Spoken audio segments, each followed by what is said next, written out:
So this week, we're in Shoftim, and I had taught on Shoftim actually several years ago, but I had actually taught on, and not here actually, this was at a different place, and it was actually on the back end of Shoftim, involving the occult, which was an interesting discussion that we had, but that's not what I'm going to focus on today. But it had drawn me back into the fact that I'd spent some time with this particular Parsha, figuring out what it was I wanted to talk about, what was relevant, what was needed, what's something we could all stand to hear again. And I really have to work with some of those things because, there are times when I'll spend a lot of time with something and I'll think, well, man, everybody's spending time with this particular thing. Like, there's no way that I'm the only person. And then I'll talk to people, and they'll be like, oh, no, that's like, first I've heard of that. I'm like, okay, well, so I should just, if it seems important, just go ahead and come out with it, because it's been made clear to me over the last couple of years of being here that we're not always looking at the same stuff. And that's the importance of being in a community, is we're able to all see things from different angles, and looking in different directions many times, which is what keeps us all on balance with one another and with God. So this Parsha opens up with the words, "You are to appoint judges and officers for all your gates." And of course, there's a little bit more there, but at the end of that particular line of thinking, it ends with, "And they are to judge the people with righteous judgment." So the Parsha is actually named Judges, Shoftim. It's also the second book in after the Torah. We have Joshua, which comes after the Torah, and then we have Shoftim, or Judges, which we are going to study as a group one of these days because there's so much important stuff there. We touched a little on it about a year ago, but we were just focusing on the individuals themselves. But Shoftim, a judge, one who acts as a lawgiver, a judge, or a governor, particularly when it comes to giving of law, deciding of controversy, and executing civil, religious, political, and social laws. Specifically, they discriminate between persons, not discrimination as in like the normal way we use discrimination, but to be able to, more the way we would use the word discern, to make a distinction between the unrighteous and the wicked, to pronounce sentences. These are the ones who would pronounce whether or not someone needed to be stoned. These are the ones who would pronounce and allow for marriage to take place if it, for some reason, had come before the elders of that city. And of course, the Veshotarim, the officers, these are, I don't want to say like police, but it kind of is like that. They're the ones who are trustworthy enough to see that the law is carried out, to see that it's enforced, and to bring people to the gates of the city who are in need of judgment or who need judgment to be made between them and another party. So both the name and the text of the Parsha delivers the establishment of justice within what God expects to be an orderly system. They didn't have a court of law, what they call courthouse. They didn't have a courthouse or a town hall which to go to. Normally it was the gates of the city at the front where you conducted all these arrangements. And this is where all the legal business took place. And oftentimes these men weren't just there all day handling decisions. They could be. It could be a busy day at the front gates handling out legal decisions. But often these were men who had other things going on. So they could be farming and be called in like, hey, you need to come and sit on this case that we have that we know is coming before the gates today. And then they go get him. You got to run and change, put on your black dress and your wig. No, I'm kidding. They're not that kind of judge. Normally these would have just been the elders in the community. And we only see the word elder used two ways in society today, and that's in a religious sense or in a, respect your elders, respect those who are older than you kind of deal. But these are older, righteous, wiser men who would have sat at the gates, who had been anointed and appointed as judges. So it wasn't solely a religious thing. They were expected to already be religious. They were expected to be righteous men. But that the word we're using for elder, for judge, is not a solely religious word. So I want you kind of to separate the two. The legal business, you could have had contracts taking place, property sales, witnessing the passing from one party agreeing to give property to another, so that way there were witnesses who were trustworthy witnessing this taking place. Even things like marriage. For example, one of the best examples we have of this is Boaz actually goes to the elders at the city gates to ask for permission to be able to marry Ruth, because there's legalities in place that he has to he's not looking for a loophole, but you have to ask the right questions and get the right answers and get the right stamps, if you will, to make this happen with Ruth. And again, it's not like I'm going to go talk to the elders about this in a religious or synagogue or church community sense. This was a legal act. This would have been like him going and getting a marriage license and like seeking permission to get married. So even biblically, there is to an extent government involvement, even in things like marriage, at least local government involvement in things like marriage. So that's why we have some of the things we have today. Long trickle-down list. I think government's a little too involved with marriage nowadays, but nevertheless, there are supposed to be righteous judgments made by wiser, older, and more righteous people when it comes to putting and starting families together, which is a good thing. This Parsha deals a lot with justice. Matter of fact, that's what the whole first paragraph is about, establishing these men who are going to sit righteously and make righteous judgments, not to take a bribe, because bribes, it causes them to make unwise rulings, wicked rulings in some cases. But it also then dives into appropriate sacrifices, worship.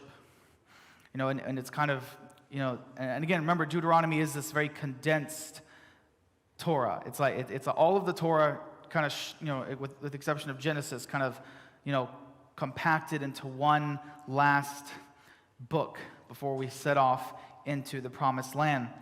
But it is funny to me sometimes how the order will work. So we have justice. We have this discussion about what kind of worship is appropriate, what sacrifices are appropriate, what are not. Capital punishment, the witness requirements to use capital punishment, and the requirements, of course, for a king, and then a little bit on the end of hating the occult and getting that and keeping that out of your cities, out of your homes, out of your communities. But in this Parsha, looking at it long enough, the establishment of justice comes first.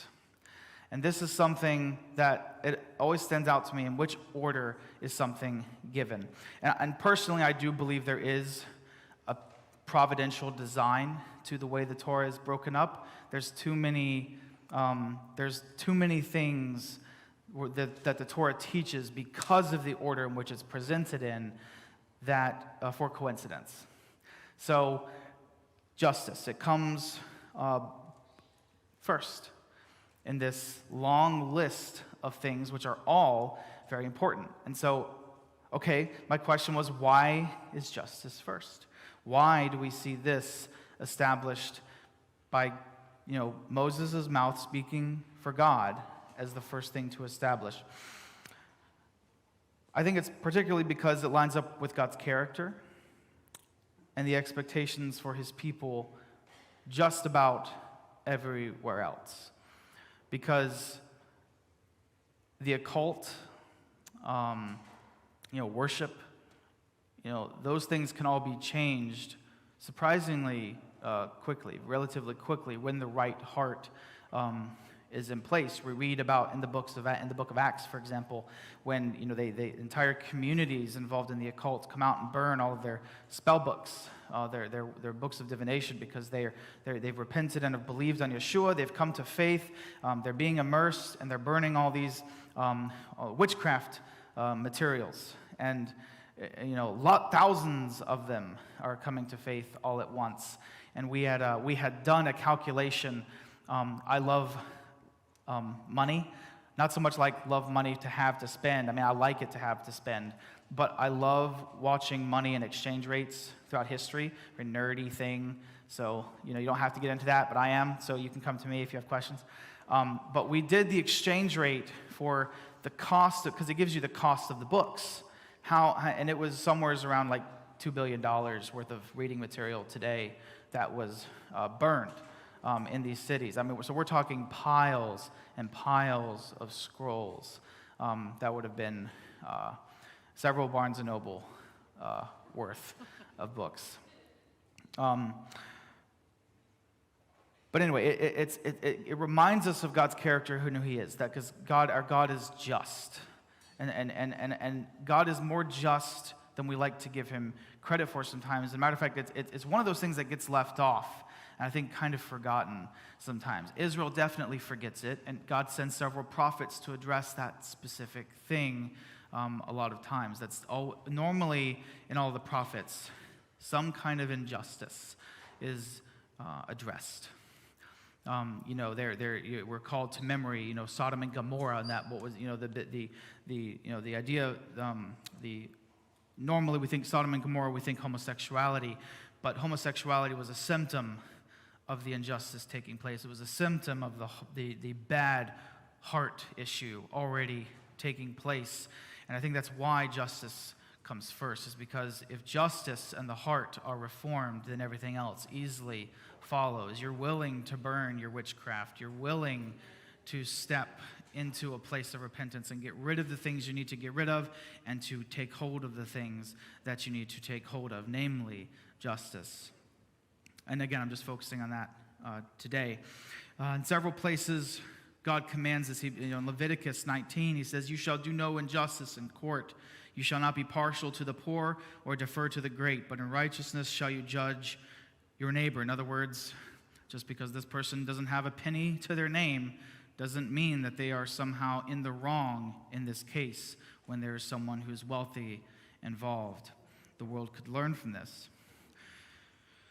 "Thus says the Lord of hosts, render true judgments, show kindness and mercy to one another, do not oppress the widow, the fatherless, the sojourner, or the poor, and let none of you devise evil against another in your heart." This comes from Zechariah. In Proverbs, it's stated, "A righteous man knows the rights of the poor. A wicked man does not understand such knowledge."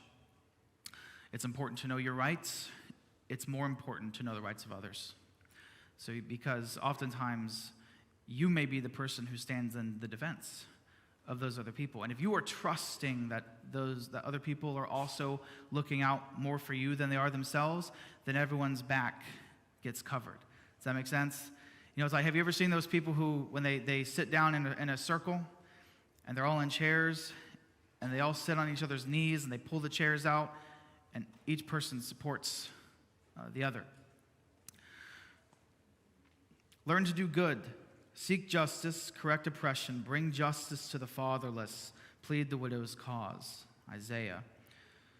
"He has told you, O man, what is good, and what does the Lord require of you but to do justice and to love kindness and to walk humbly with your God." Micah. So there's a lot that God has to say about justice. One of my favorite prophets, Amos, speaks to Israel in a way that kind of addresses the same approach that this Parsha does in regards to justice and worship. Justice must precede our worship, or else our worship is found detestable. God tells Amos to say in Amos 5, if you want to turn to me, you can read with me from Amos 5, but you don't have to. Amos 5:21, he begins with, I despise your festivals. I take no delight in your sacred assemblies. Even if you offer me burnt offerings and your grain offerings, I will not accept them. Nor will I look at peace offerings of your fattened animals. Take away from me the noise of your songs. I will not listen to the melody of your harps. But let justice roll like water and righteousness like an ever-flowing torrent. So Amos is addressing a society that has set itself up as this very, very rich, wealthy religious society, and they remain dressed. And later on in Amos, he addresses the people who lie across couches of ivory, while there are others who injustice is done towards, those who have nothing, those who are starved, those who do not receive justice from the courts, but rather receive oppression and get the bad hand of a bribed case. So God promises to bring Israel to destruction if she will not practice his justice that he sends through his prophets. And so much of the time, we get focused on some of the symptomatic things that Israel does that draws her away from God. Normally, these things are like, the idolatry, the removal of Shabbat from the observant cycle of their lives.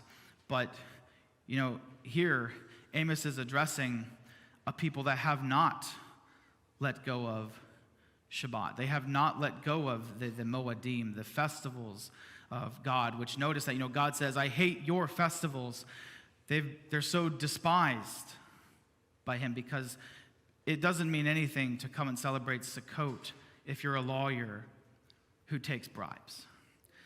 It doesn't mean anything to come to Yom Kippur if the next day you're going to be sitting on a court case and have already made in your mind a predetermined judgment based upon the influence of one or either party, not the pursuit of actual justice based upon the facts.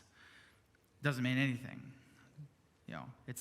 It makes you despicable before God.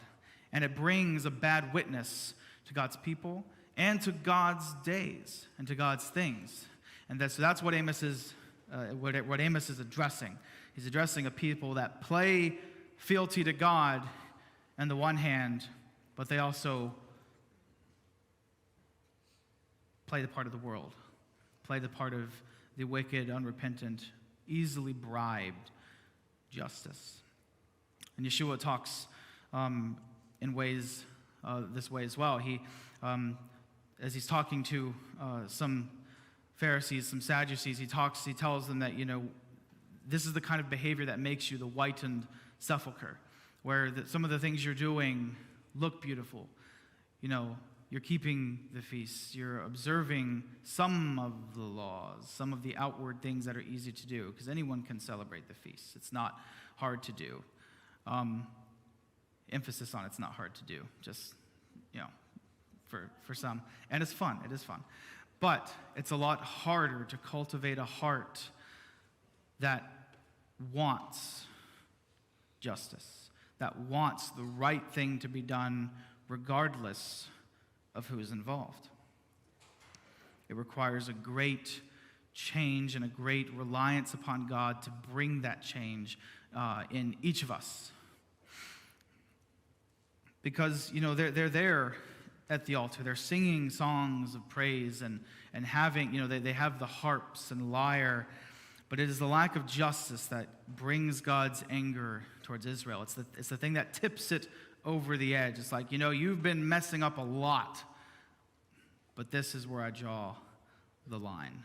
This is the point where I no longer can deal with you, and if you don't change, I will bring destruction to you. And again, it's not that the other things don't matter. Not doing idolatry matters. Keeping Shabbat matters.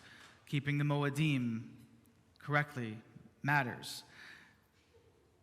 But the oppression of the poor, the slighting of orphans, the fatherless, the widow, a bribed justice system for sale, for the highest bidder, these are the points where God says enough. And Yeshua brings these criticisms to light in his day as well. In Matthew 23, he tells us, he's speaking to the scholars and some of the Pharisees. He says, woe to you, Torah scholars and Pharisees, hypocrites! You tithe mint and dill and cumin, yet you have neglected the weightier matters of Torah, justice and mercy and faithfulness. It is necessary to do these things without neglecting the others.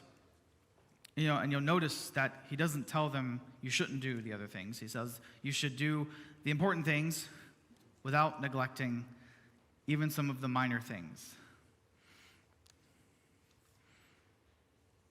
In Mark 12, he tells us, describing this same sort of person. And again, he's not describing the Torah scholars and Pharisees as one unanimous mass. Because remember, there are several instances where there are followers of Yeshua who are Pharisees, who are, not what we would normally think of as being, what normally uses Pharisees is a very negative thing, which is not the case.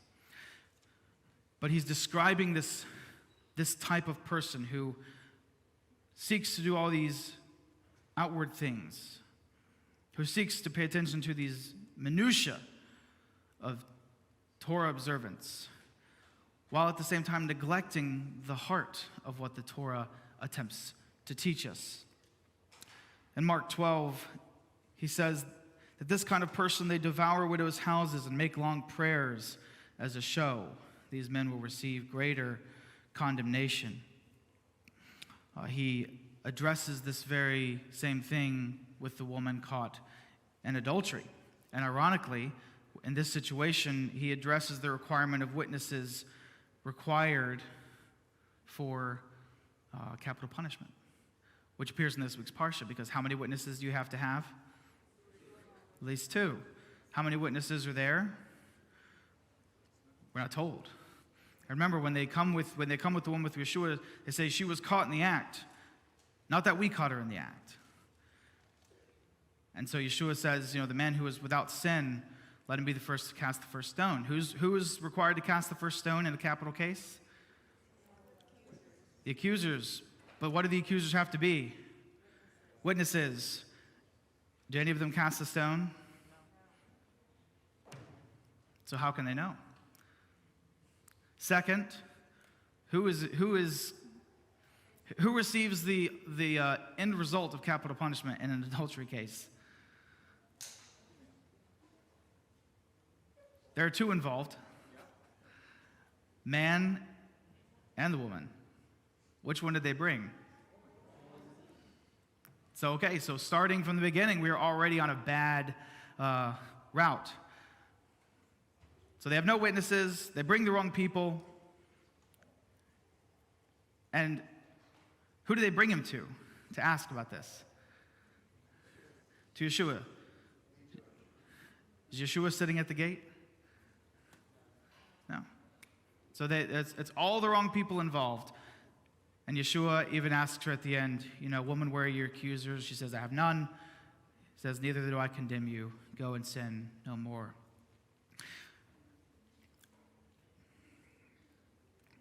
The men in their own right were not in authority to do what they were doing, yet they did. So Yeshua not only addresses instances of injustice, but he actually has a situation in which he has to address this himself. This a very specific moment where this woman was about to be killed unjustly by those around her. So Israel was very much still concerned with religious practice and ritual. It wasn't like they were just letting her live whatever life she wanted to. They were concerned with the righteous behavior of those within their gates. And in Yeshua's own words, remember, religious ritual and practice are not things that should be neglected, because mint, dill, and cumin are not in the list of things that are tithed on in the Torah. But he says, but you shouldn't neglect them. You can still tithe on them. But they must be paired with the practice of justice. It has to be paired with a society and a culture and a heart that looks for justice between people on behalf of particularly those who are most vulnerable, our widows, our orphans, the fatherless, the poor, the stranger. Because, when you lose a spouse, you've lost the second part of who you are, who is connected to you, there with you all the time. So in a lot of cases in society, if you aren't prepared, you could be fiscally vulnerable. You could be physically vulnerable. You are absolutely going to be spiritually and emotionally vulnerable because of this loss. Orphans, how much of Scripture is dedicated to teaching and raising up children diligently and the words of Hashem? Who's looking out for them? Who is teaching them those things?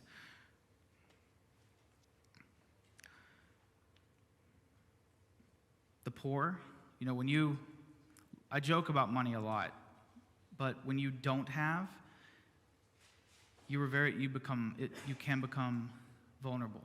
It's why, here at Bradam, we work hard to organize and to keep money set aside for those who are in need of it, who do need it when they ask.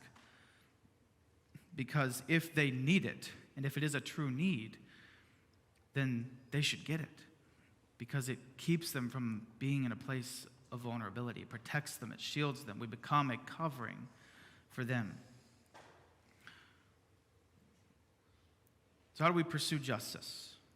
Then becomes the question as followers of Yeshua. Because unless I just haven't talked to you enough, there's not too many of us in here who are lawyers or judges. We've got a few who are police officers, so I'll give them that.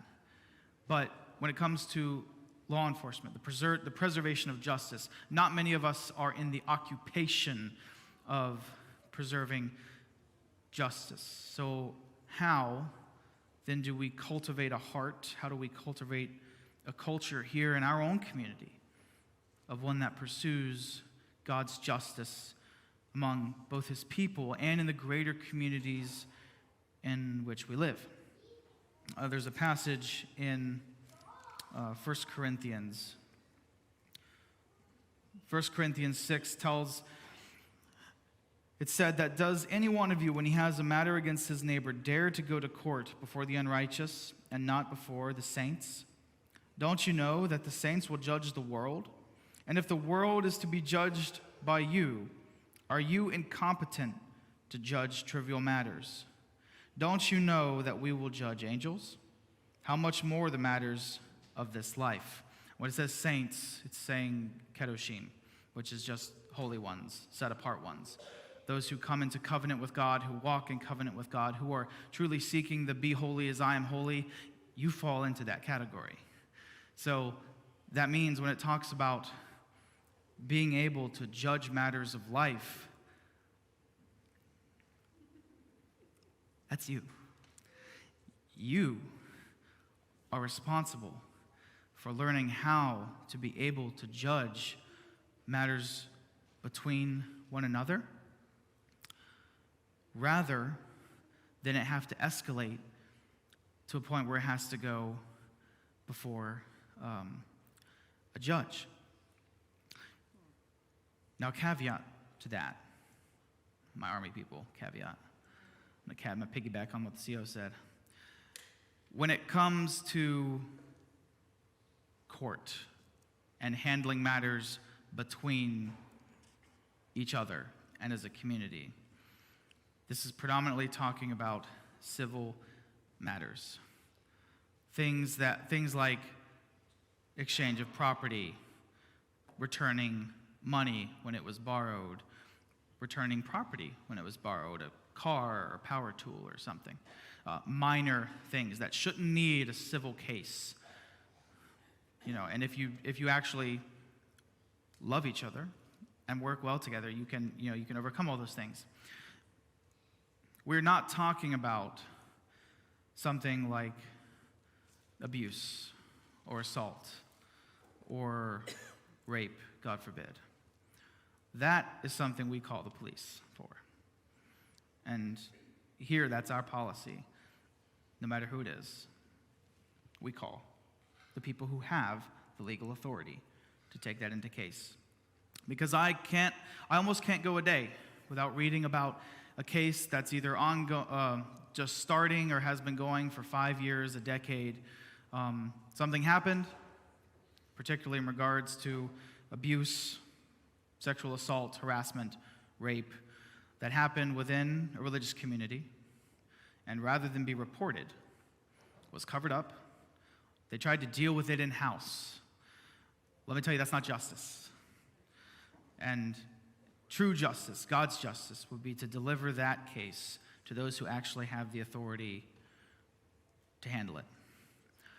Because truthfully, I don't want to handle it. I'll mess it up. The end results of all mine would be capital punishment for that particular thing. And so just for your protection, the law gets called.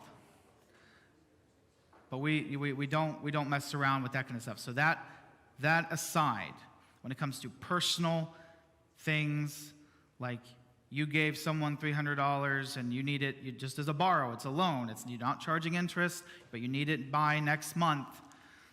You gave someone a tractor, they need it back by September because guess what? Harvest is coming. And so you need those things back. You should just give them back when it's time for them to be given back. And those are just minor examples. But interpersonal things we should be able to work out. We should be able to resolve those kinds of matters easily amongst ourselves. There should be nothing in a community of the people of God that should drive us apart, that should drive a wedge into how we live when it's something that can easily be solved by two people just agreeing to love one another. Because that's the heart of justice, is when everyone loves one another so much that they won't let the wrongdoings of one affect the one who's been wronged and everyone else around them. We should be able to and earnestly seek to settle disputes between ourselves and those in our faith communities. Arguments shouldn't last years or months. You should be able to hash it out in a couple weeks, a couple good Torah study sessions, just get in there and bite at the bit, And if you still can't resolve it, you come and talk to Rabbi or myself, and we'll sit you down and we'll get you some love. We're going to make you love. I hope. Because Yeshua teaches us it's important to leave our gift where? What is the altar? Place of worship. It's a place of praise. We leave our gift, we leave our kavanah, our coming to the altar, our intention to worship until we have been reconciled with our brother or sister or mother or father or cousin or friend or pewmate. Which as we have more people attend, y'all are going to have a lot more of those. So be comfortable having pewmates. Which it correlates directly again to this week's Parsha, the order in which God expects things to be done. There's supposed to be justice. There's supposed to be righted relationships before you continue your worship. Now, this is not the same thing as someone who has first come to faith and begins worshiping and then has to change some things. By all means, continue to worship, but if you're not actively trying to right the things you need to right, then your worship falls on deaf ears.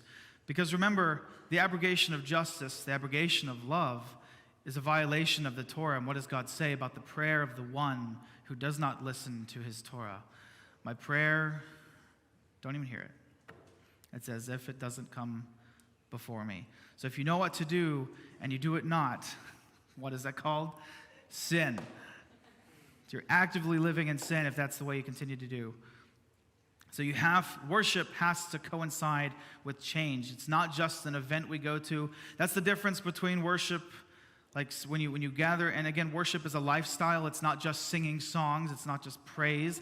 But that's the difference between showing up here to sing songs of praise and going to a concert, which I love a good concert. But the difference is your songs of praise are connected with your relating to God, with your relationship to God, with your changing before God, with your becoming obedient to God. Because otherwise it's just a song. Otherwise it's just words coming out of your mouth. And talk is cheap, as they say. So we should practice. How do we do this? How do we become practitioners of justice? Because again, most of us aren't in the Justice Department. Thank God. Whew. Particularly certain administrations, Department of Justice. I'm not going to get too political there, but how do we do this? Well, we should seek to become. We easily settle disputes. We're people who look to be at peace with those around us. We become avid and attentive listeners. This is a hard one. It's taken me years to cultivate this, and boy, I'm still not done, let me tell you. Because how can you discern a situation without listening? Proverbs tells us, one who answers before listening, that is his folly and shame. In other words, if you are reacting to something, we've had this discussion, some of us before, the difference between a response and a reaction. A response is thought out, it's cultivated, you've brewed on it for a second. It's a soup or a beer. Soup and beer take time to make, right? Got to mix some ingredients, let it sit for a while, bubble up. There's your food reference for today. I just thought about that, but it's a response. And how do those things taste? How does a response, a well-cultivated, kind, loving, gentle, godly response, how does that come across when you are the receiving party? Good, right? It can be a critique, but it doesn't feel like you just got smacked with a Louisville Slugger. It can be something that might have come from a place of negativity, not on the person delivering its parts, but maybe you did something bad and need to be corrected. But a godly response to that is going to make you say, oh, I need to change. A reaction is when people get defensive and lash out and go, no, that wasn't me. I didn't do that. And then we begin to sound like, you've seen it on playgrounds. At least I have. I've played enough on playgrounds where, kid tags the other kid. You're it. No, I'm not. It's like clearly was attached, but he reacts. He lashes out. They're not playing with one another. At that point, they're playing against. So we're supposed to be listeners. This is a big reason why I normally don't always right away for the first couple weeks of controversial contemporary events have an answer to give to people right away on what I think fully about an issue. Because normally the only things that exist for the first 3 or 4 days are just little pockets of information that scatter around on social media, the radio, or news. And I want to listen to what's happening first. I want to read about what's happening first. I want to take as much information as there is about it and take it in and actually hear the matter before me, the case before me.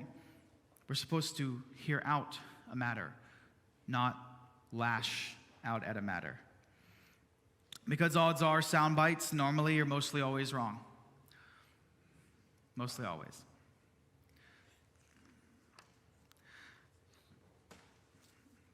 It's why, years ago I wouldn't have gone to public meetings. Thought they're a waste of time. Now I go to public meetings because I want to hear what is happening from the horse's mouth. I want to see and understand so I can make a determination and a judgment based on facts, based on reality. Because I've seen scenarios transpire, events transpire, communication transpire, where everyone was talking about and or being critical or not being critical enough about X, and then you go and get involved, and you go and listen and normally this is the thing that's crazy is normally if you listen for 5 minutes, you'll find a completely different narrative in that same scenario. Shocking, I know. Because guess what? There's more than one side of the story. Justice is between two parties or more. Guess what? Those 2 or 3 things, they all have a side to that thing that's going on that you were determining and judging against. But no one bothered to mention it. Or everyone had just conveniently forgotten. Which is why the answer in the end was off. So you need to be engaged with your community. Wherever you are, wherever you're plugged in, whether if you're online elsewhere and you just happen to be watching today, or whether you're here and you're committed to being here and attending here, or you're here sometimes, you're other places, others, wherever your community is, your hub, you need to be engaged in listening, paying attention. You need to be engaged when it comes to giving and serving the poor, homeless communities. We have a homeless fund. We have a wonderful homeless ministry, which since Jerry is out right now, I can brag on her and tell you that she's a wonderful, wonderful minister. She has completely revived our homeless program from where it was in, 2021, was it, Rabbi? 2021, COVID had kind of, put a cap on it. No one was doing anything. And Jerry came in and just, the wonder that it is. You should, I encourage you, if you have not, to go out with her at some point and serve in some of the camps that she goes to see and meet these people that she has ministered to. People that have come to faith, people that have been immersed because she's out there. People that have seen her love for them, her love for justice. Be engaged in your community when it comes to supporting foster homes. Those who are, you don't even have to have one. You can just support your friends, your family who are fostering. We live in a country where your vote and your money speak, at least locally. If someone is known for taking bribes for unrighteous judgment or behavior, don't vote for them. Your decision in that matter speaks. If a company is known for mistreating its employees and its customers, don't spend your money there. We each have an ample ability to foster a culture of justice in our own community. And look, this is a very surface message on this. This is a long, hard, thought out, will take all of your life to figure out process. It'll be something that you'll wrestle with and deal with the rest of your life, but you have to be engaged. You have to be that cog, because the rest of the machine doesn't turn if your cog doesn't engage with the rest, if you're not in gear. It can be difficult. I've had to sit and have conversations with people I really didn't want to have. But I knew if I didn't sit and have that conversation, if I did not listen and hear the other side, I wouldn't be practicing justice, because I would have reacted on something that I had not heard and made a decision on something I had not heard. And look, there's a lot of injustice in the world, a lot of things that could be corrected. And you may not see those results. You may be in an organization or a party that continues its fight long after you or we are gone. But just because we don't see the result of our labor today doesn't mean we're excused from the work today. Yeshua tells us that when it comes to things like justice, it is necessary to do these things. And then we're reminded that he tells us, if you love me, you'll keep my commandments. Those who are in the class with the book on discipleship, we talked at length on the passage, abide in me, abide in the vine, remain in the teachings of Yeshua, remain in his words. Therefore, for us, as followers of Yeshua, justice is necessary. Learn how to practice it. Learn how to teach it to your children. And it's just one of the many lessons that we're responsible for getting and for passing on to the next person. Just one. We've got a lot of work cut out for us. But like I say all the time, I know you can do it because I've seen you do it before. So keep it up and keep learning. And when necessary, change.